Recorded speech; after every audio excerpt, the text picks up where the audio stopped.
എല്ലാവർക്കും green and ഗ്രേവിയിലേക്ക് സ്വാഗതം. ഇന്ന് നമുക്ക് അവൽ വെച്ചിട്ട് വളരെ എളുപ്പത്തിലുള്ള ഒരു റെസിപ്പി ഉണ്ടാക്കിയെടുക്കാം.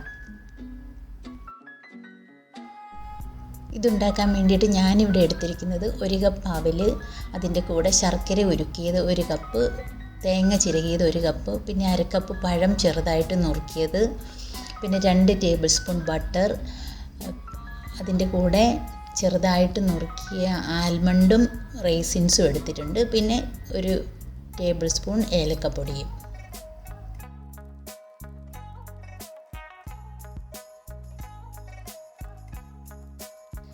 ഉണ്ടാക്കുന്നതിന് മുന്നേ തന്നെ നമുക്ക് ഈ അവലൊന്ന് നന്നായിട്ട് കഴുകിയെടുക്കാം.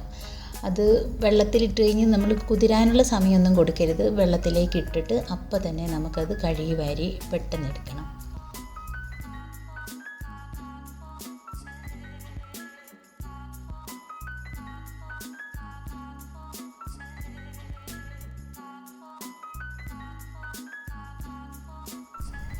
കണ്ടോ, നമ്മളത് വെള്ളത്തിലിടാതെ വേഗം കഴുകി വാരി എടുത്തപ്പോൾ തന്നെ കണ്ടോ അത് നന്നായിട്ട് കുതിർന്ന് വന്നിട്ടുണ്ട്.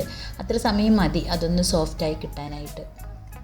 ഇനി നമുക്കൊരു പാൻ വെച്ച് അതിലേക്ക് നമ്മളെടുത്ത് വെച്ചിരിക്കുന്ന ശർക്കര ഉരുക്കിയത് ചേർത്ത് കൊടുക്കാം.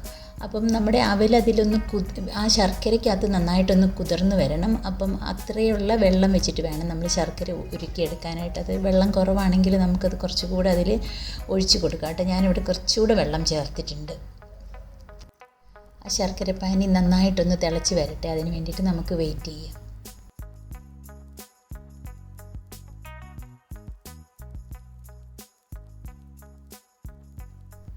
ആ ശർക്കര നന്നായിട്ട് തിളച്ച് വരുമ്പോഴത്തേക്കും നമുക്കതിലേക്ക് 1 കപ്പ് തേങ്ങ ചിരവിയത് ഇട്ട് കൊടുക്കാം. അതും ആ ശർക്കരയ്ക്കകത്ത് കിടന്നിട്ട് നന്നായിട്ട് തിളയ്ക്കണം. ആ തേങ്ങയുടെ ടേസ്റ്റൊക്കെ കൂടി ആ ശർക്കരയിലേക്ക് ഇറങ്ങി വരാൻ വേണ്ടിയിട്ടാണ്. ഒരു 2 മിനിറ്റ് അതൊന്ന് തിളയ്ക്കാൻ വേണ്ടിയിട്ട് സമയം കൊടുക്കുക. നമ്മൾ ആ കഴുകി വാരി വെച്ചിരിക്കുന്ന അവൽ കണ്ടോ, അങ്ങനെ ഇരിക്കുമ്പം അത് കുറച്ചുകൂടി കുതിർന്ന് വന്നിട്ടുണ്ട്. ആ ശർക്കരയും തേങ്ങയൊക്കെ കൂടെ നന്നായി തിളച്ച് വന്ന് കഴിയുമ്പോഴത്തേക്കും നമുക്കതിലേക്ക് കഴുകി വാരി വെച്ചിരിക്കുന്ന അവലിട്ട് കൊടുക്കാം. അവലിട്ടതിന് ശേഷം നമ്മളത് നന്നായിട്ട് മിക്സ് ചെയ്ത് കൊടുക്കണം. ആ ശർക്കര പാനിയിൽ കിടന്നിട്ട് ആ അവൽ ഒന്നും കൂടി ഒന്ന് വെന്ത് നല്ലോണം കുതിർന്നിട്ട് ആ പാനിയൊക്കെ കൂടെ ആ അവലിൽ പിടിച്ചു വരണം.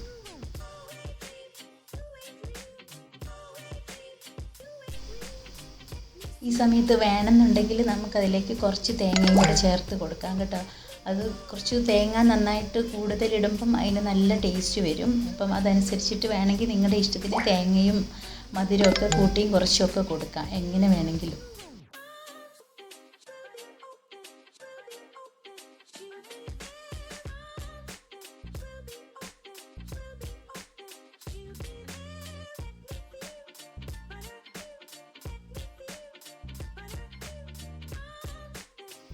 ഒരു 3-4 മിനിറ്റ് കഴിയുമ്പോഴത്തേക്ക് നമുക്കതിലേക്ക് ഏലക്കപ്പൊടി ചേർത്തിട്ട് അതും നല്ലപോലെ ഒന്ന് മിക്സ് ചെയ്ത് കൊടുക്കാം.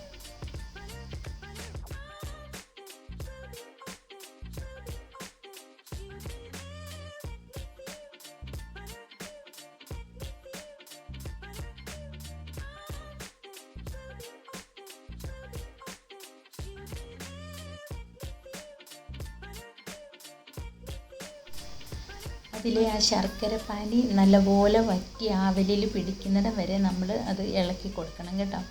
അത് അടിയിൽ പിടിക്കാതെ നോക്കുകയും വേണം. ആവൽ നല്ലോണം ഒന്ന് ഡ്രൈ ആയി വന്ന് കഴിയുമ്പോഴത്തേക്ക് നമ്മൾ മുറിച്ച് വെച്ചിരിക്കുന്ന പഴം കൂടി ചേർത്ത് വീണ്ടും മിക്സ് ചെയ്ത് കൊടുക്കണം. ഇനി നമുക്കത് നല്ലപോലെ മിക്സ് ചെയ്ത് എടുത്താൽ മതി. ഇത്രയേ ഉള്ളൂ. വളരെ എളുപ്പത്തിൽ നമുക്ക് ഉണ്ടാക്കിയെടുക്കാൻ പറ്റും. സാധാരണ നമ്മൾ അവലൊക്കെ വിളയിച്ച് വെച്ച് കഴിയുമ്പോൾ അത് കുറച്ച് നല്ല ഹാർഡായിരിക്കുമല്ലോ. ഇത് നല്ല സോഫ്റ്റാണ്, കഴിക്കാനും അതുപോലെ തന്നെ നല്ല ടേസ്റ്റാണ്.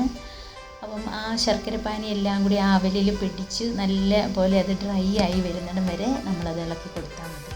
ഇനി നമുക്കതിലേക്ക് എടുത്ത് വെച്ചിരിക്കുന്ന ആൽമണ്ടും റൈസിൻസും കൂടി വറുത്തിടാം. അതിന് വേണ്ടിയിട്ട് ഞാനിവിടെ ബട്ടറാണ് കേട്ടോ എടുത്തിരിക്കുന്നത്. ഞാൻ എപ്പോഴും പറയുന്ന പോലെ തന്നെ നെയ്യിനേക്കാളും ഒന്നും കൂടി ടേസ്റ്റ് നമ്മൾ ബട്ടറിൽ അത് വറുത്തിടുമ്പോഴാണ്. ഞാൻ ആൽമണ്ട് എടുത്തിരിക്കുന്നത്. നിങ്ങൾക്ക് വേണമെങ്കിൽ മറ്റേ കാഷ്യൂനട്ടോ അങ്ങനെ കടലയോ അങ്ങനെ എന്ത് വേണമെങ്കിലും എടുക്കാം.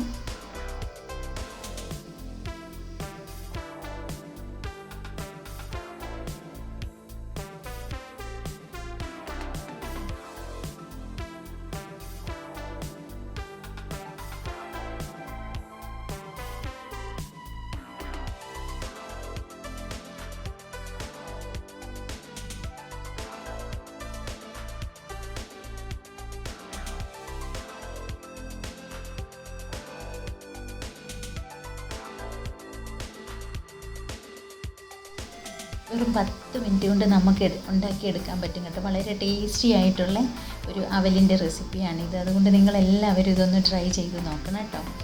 അതായത് നമുക്കിതിപ്പോൾ കുട്ടികൾക്കാണേലും പ്രായമുള്ളവർക്കാണേലും എല്ലാവർക്കും കഴിക്കാൻ പറ്റും. വളരെ സോഫ്റ്റാണിത്. അതുകൊണ്ട് നിങ്ങളെല്ലാവരും ഇതൊന്ന് ട്രൈ ചെയ്ത് നോക്കിയിട്ട് അഭിപ്രായം പറയണേ.